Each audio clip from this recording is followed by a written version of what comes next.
आलू की फसल में 40 से 50 दिन की अवस्था पर जब हल्के हल्के ट्यूबर बनना शुरू हो जाए तब आपको सतर्क हो जाना है, सावधान हो जाना है, क्योंकि आलू की इसी अवस्था पर आपको सुकड़ा रोग भी देखने को मिलेगा। रस शोषक कीटों का हमला भी तेज हो जाता है और साथ में अगेती और पछेती झुलसा जैसी बीमारियां भी आलू की फसल को जकड़ लेती है। और सबसे जरूरी बात तो यह है कि आलू की इस अवस्था पर आपको आलू के कंद की साइज को बढ़ाने के लिए पावरफुल स्प्रे भी देना पड़ता है, जिससे आलू के कंद की साइज, वजन और पैदावार में बढ़ोतरी आपको ज्यादा से ज्यादा देखने को मिले। तो बस किसान मित्रों, आज के इस खास वीडियो के अंदर हम इन्हीं विषयों पर चर्चा करने वाले हैं। तो आलू की फसल जब 1.5 महीने की अवस्था पर आ जाए तो उसके अंदर कौन से रोगों का हमला हो सकता है, कौन से कीट फसल को सबसे ज्यादा नुकसान पहुंचा सकते हैं और आलू के कंद की साइज को बढ़ाने के लिए कौन सा पावरफुल स्प्रे सबसे ज्यादा काम करेगा। तो अभी तक आपने कात्यायनी ऑर्गेनिक्स के यूट्यूब चैनल को सब्सक्राइब नहीं करा है तो जल्दी से नीचे दिए हुए बटन पर क्लिक करके चैनल को सब्सक्राइब कर लीजिए और बिना किसी देरी के इस वीडियो को अपन शुरू करते हैं।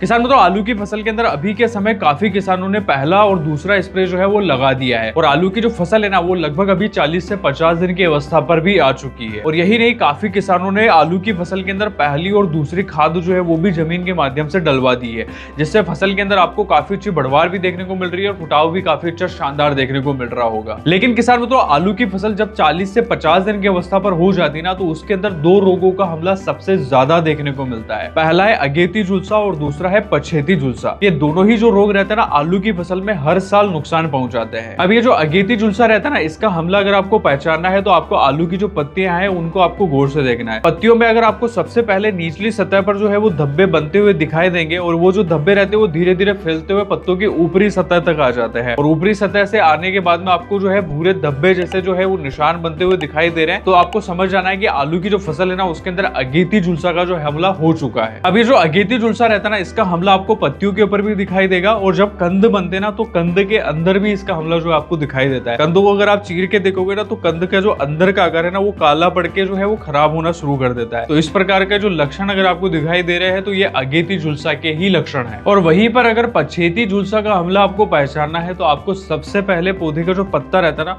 उसको निचली सतह से मोड़ के देखना है। निचली सतह पर आपको सफेद पाउडर जैसी फंगस लगी हुई है और वो फंगस जो है वो फैलते हुए पौधे के ऊपरी सतह पर पहुंच चुकी है और पत्तों पर आपको जो है सूखे पानी जैसे धब्बे जैसे निशान बनते हुए दिखाई दे रहे हैं। तो ये पछेती झुलसा के लक्षण है। अब ये जो पछेती झुलसा रहता है ना, इसके अंदर जो काले धब्बे जैसे निशान बनते हैं ना ये गोल आकार में बड़े रूप ले लेते हैं और वहीं पर अगर आप अगेती झुलसा के अंदर देखोगे तो उसके जो धब्बे जैसे निशान बनते हैं वो छोटे आकार में बनते हैं और जो लेड ब्लाइट है ना यानी पछेती झुलसा जो है ना उसके अंदर वही धब्बा जो है वो बड़े आकार में बनता है और यही मेन फर्क होता है अगेती और पछेती झुलसा के अंदर। तो किसानों, तो अभी तक आपने समझ लिया कि अगेती और पछेती झुलसा दिखाई किस प्रकार से देते हैं। अब बात करते हैं इनको कंट्रोल कैसे किया जाए। तो इनको कंट्रोल करने के लिए आपको एक ही फफूंदीनाशक का उपयोग में लेना है और वो है कात्यायनी प्रोफेसर, जिसके अंदर अमीटोसिट्राटिन 27% प्लस डायमेथोमोब 20.27% एससी फॉर्म में पाया जाता है। अब ये जो डबल टेक्निकल वाला फफूंदनाशी है ना ये अगेती झुलसा को भी कंट्रोल करता है और पछेती झुलसा जो रहता है ना उसे भी काफी बेहतरीन तरीके से कंट्रोल करता है। और रही बात इसके उपयोग की मात्रा की, तो आप इसे 400 ml प्रति एकड़ के हिसाब से उपयोग में लीजिए। अब किसान, तो वीडियो में आगे बढ़ते और बात करते हैं आलू की फसल में आने वाली दूसरी सबसे बड़ी गंभीर समस्या के बारे में। वो है सुकड़ा रोग यानी कि लीफ कर्ल वायरस। ये जो समस्या है ना अभी के समय आलू की फसल के अंदर सबसे ज्यादा देखने को मिल रही है और इस साल आलू की फसल जिन भी किसानों ने लगा रखी है ना उनके सभी किसानों की ये समस्या जो है खेत के अंदर आ रही है। अब ये जो आलू की फसल है ना इसके अंदर सुकड़ा रोग यानी कि जो लीफ कर्ल वायरस की जो समस्या है ना इसके आने के पीछे बहुत सारे कारण होते हैं, लेकिन इनमें सबसे जो मेन कारण होता है, जो मुख्य कारण होता है वो होता है रस शोषक कीट। अब ये जो आलू की फसल के अंदर लीफ कर्ल वायरस होता है ना इसके अंदर क्या होता है ना, जो पौधे की पत्तियां है ना वो ऊपर की ओर मुड़ना शुरू कर देती है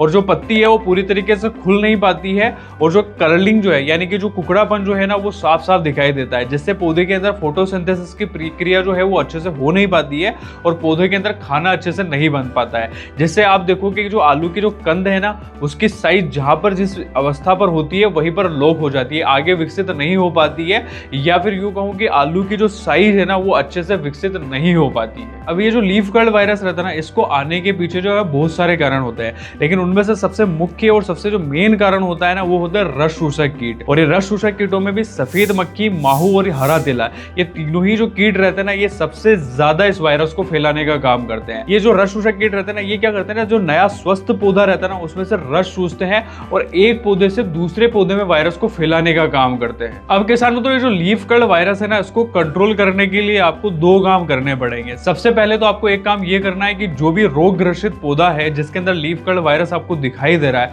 उसको उखाड़ के आपको खेत से बाहर फेंक देना है और पूरी तरीके से नष्ट कर देना है, या फिर जमीन के अंदर दबा देना है, ताकि वायरस जो है वो खेत पे वापस लौट के ना आए। दूसरा काम आपको ये करना है कि आपको एक कीटनाशक का स्प्रे करना है, जिससे ये जो तमाम प्रकार के रस शोषक कीट है, जैसे सफेद मक्खी हो गया, माहू हो गया, हरा तिला हो गया, ये अच्छे से कंट्रोल हो जाए। और इनको कंट्रोल करने के लिए आपको कात्यायनी इमिडा 70, जिसमें इमिडाक्लोपिड 70% WZ फॉर्म में पाया जाता है। ये एक प्रकार का सिस्टेमिक कीटनाशक है जो तमाम प्रकार के रस चूसने वाले कीटों को काफी आसानी से कंट्रोल करता है। और रही बात इसके उपयोग की मात्रा की, तो उसे 60 ग्राम प्रति एकड़ के हिसाब से उपयोग में ले। अब किसानों, तो ये जो लीफ कर्ल वायरस रहता है ना, इसको कंट्रोल करने के लिए आपको कीटनाशक तो स्प्रे लेना ही है, उसके साथ ही साथ में आपको एक वायरीसाइड, जिससे वायरस जो है वो नए पौधों में फैले नहीं, और जो पौधे की नई पत्तियां जो निकल के आ रही है वो स्वस्थ निकल के आए और पत्ती जो है वो अच्छे से खुल के निकल के आए, उसके लिए आपको इसके साथ में कात्यायनी एंटीवायरस को उपयोग में लेना है। ये जो एंटीवायरस रहता है ना, ये वायरस की तमाम प्रकार की प्रजातियों को कंट्रोल करता है, जैसे कि लीफ कर्ल वायरस को भी कंट्रोल करता है, पीला मोजेक वायरस को भी कंट्रोल करता है,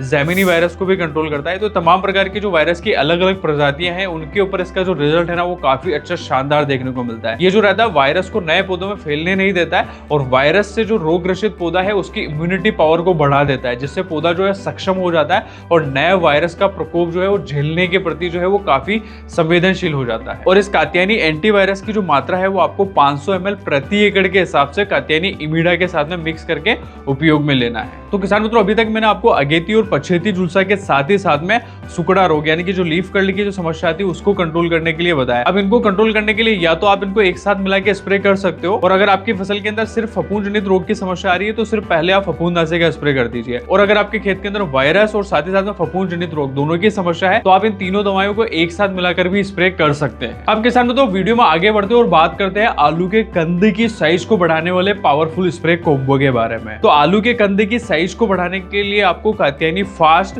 जिसमें पैक्लोबुटराजोल 23% SC फॉर्म में पाया जाता है, इसको उपयोग में लेना है। ये क्या करता है, पौधे की जो अनावश्यक वृद्धि होती है ना, उसे कंट्रोल करने का काम करता है, साथ ही साथ में पौधे की जो सारी ऊर्जा रहती है ना, उसे कंद विकास की ओर ट्रांसफर कर देता है, जिससे कंद की जो साइज है वो भी ज्यादा देखने को मिलती है, और प्रति पौधे जो है आपको ज्यादा से ज्यादा आलू की संख्या भी देखने को मिलती है। और इसके साथ ही साथ में इसके रिजल्ट को बढ़ाने के लिए आपको कात्यायनी बोरोन 20%, जो EDTA फॉर्म में आता है, EDTA मतलब चिलेटेड फॉर्म में आता है, उसके 200 ग्राम की मात्रा को इसके साथ में मिला के उपयोग में लेना है। ये क्या करेगा ना, पौधे की जो पोलिनेशन की जो प्रक्रिया है उसे बढ़ाता है, साथ ही साथ में पौधों में शुगर ट्रांसफर करने का काम जो है वो तेज गति से कर देता है, जिससे कंद की साइज भी बढ़ती है, पैदावार भी आपको ज्यादा से ज्यादा देखने को मिलती है, और कंद का जो वजन है ना, वो भी ज्यादा से ज्यादा निकल के आता है। तो किसानों, तो इस कॉम्बो के बारे में अगर आप डिटेल जानकारी जानना चाहते हो, तो किसानों, तो इस पावरफुल कॉम्बो के ऊपर हमने पिछला वीडियो बनाया है, जो ऊपर आपको आई बटन पर क्लिक करके आप इस वीडियो को जरूर जाके देखिए। इस वीडियो के अंदर इस कॉम्बो के बारे में हमने फुल डिटेल जानकारी दी है, जिसके ऊपर अगर आपके कोई भी डाउट होंगे ना, तो पूरी तरीके से क्लियर हो जाएगी। तो जाके इस वीडियो को जरूर एक बार चेक करें। तो किसानों, तो यही थी आलू की 40 से 50 दिन की अवस्था पर आने वाली तमाम प्रकार की समस्याएं और उनका समाधान। वीडियो में दी गई जानकारी आपको अच्छी लगी तो इसे लाइक करें, और इस वीडियो के संबंध में कोई भी डाउट है तो कमेंट बॉक्स में जरूर बताएं। धन्यवाद।